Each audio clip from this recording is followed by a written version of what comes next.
We have organized, we here at Westminster, our social responsibility group, have organized this walk today with the White Noise Collective, which Rachel here is a member.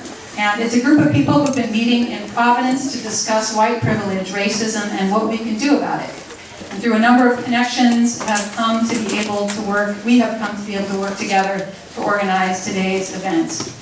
I want to thank them and appreciate them for their organizational skill, commitment, and passion for justice. It has been a pleasure.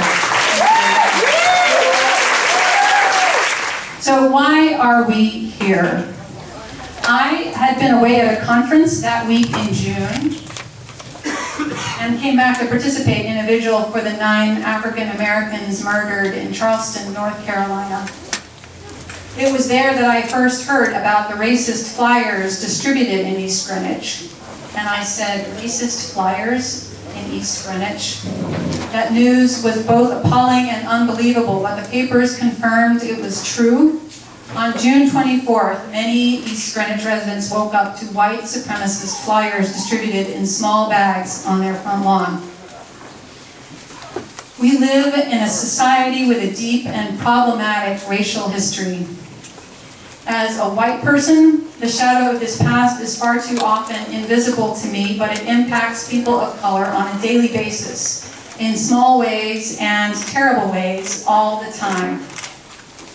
Since the death of Trayvon Martin, and then Michael Brown, and then Eric Garner, and then Tamir Rice, and then not to mention Tarika Wilson, Ayanna Jones, or Mariah Carey, this shadow is finally getting press, attention, and visible pushback. The Black Lives Matter movement has become a key voice in raising the alarm, bringing attention, and calling for justice.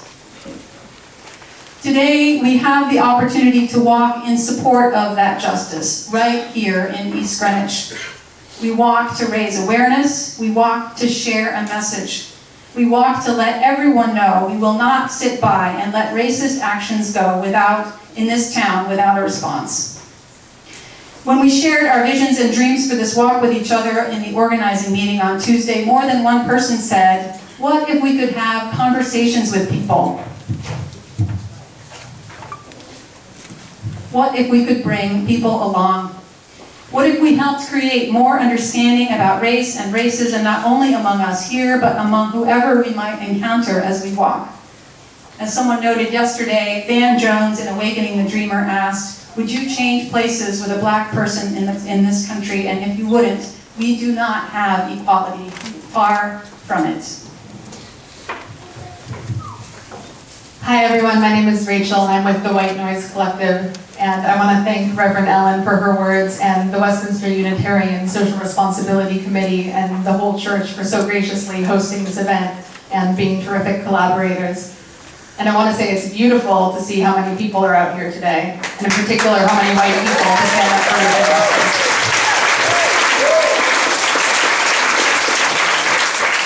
And I also want to say that I hope for everyone this is just the beginning, or it's another step for those of us who have been involved for a while in the movement for racial justice. So I want to say a few words about why we're here today, and in particular, why we are getting behind the movement Black Lives Matter. I know we've been hearing a lot about that Black Lives Matter phrase, and some people are coming back and saying, well, don't all lives matter? And of course all lives matter. But the reason that we say Black Lives Matter is because for too long in this country, throughout our history and today, Black lives have been treated as if they do not matter. Black lives have been taken. The lives of Black children are being unfairly punished in schools. We know this. We know that Black people are disproportionately discriminated against in housing. We know that they're disproportionately discriminated against in our criminal justice system. And we as white people are deciding that we want to break our silence around this racial discrimination.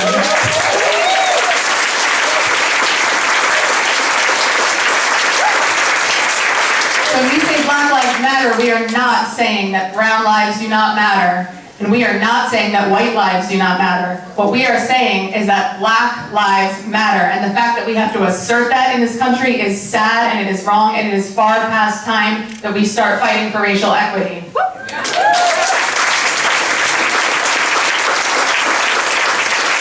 So on that note, I want to encourage everyone today, if you engage with people on the street, if people come back and say, no, all lives matter, we want this to be an open invitation for people. We want this to be the start of a conversation to say, why is it that as white people we have the privilege to ignore race? That we can just say, oh, all lives matter, of course. Well, I've never been made to feel that my life doesn't matter.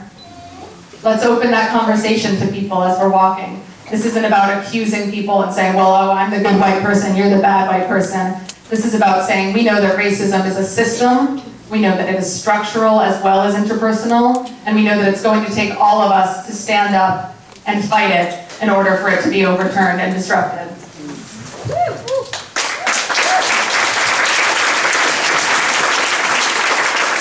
So we ask that if you see anyone with an All Lives Matter sign, you start that conversation. And we want to recognize that this might not always feel comfortable. That as white people, we get the choice when we want to talk about racism. I can decide I don't want to talk about it and stay in my comfort zone.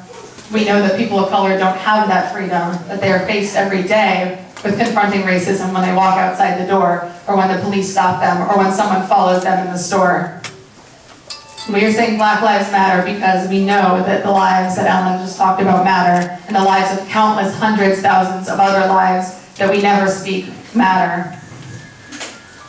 So I want to encourage us all today to lean into that discomfort, and I want to encourage us to maintain our tone of invitation for other white people to join us in this movement and to stand in solidarity with the many, many people of color who are already fighting for justice, who are already doing this movement work, and who have been for years. It is far past time for us to stand up and to join them with our voices.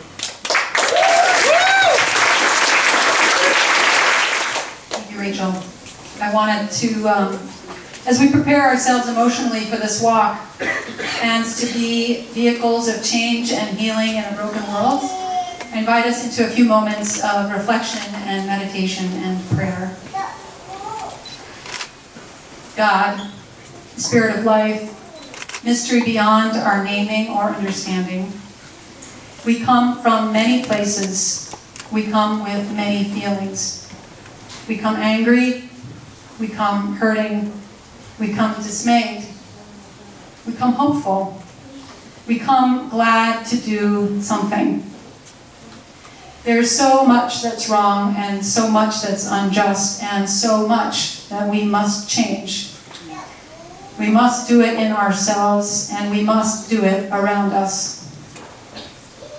Today, may we stay open, teachable, humble, aware. May our words be healing, our presence transformative.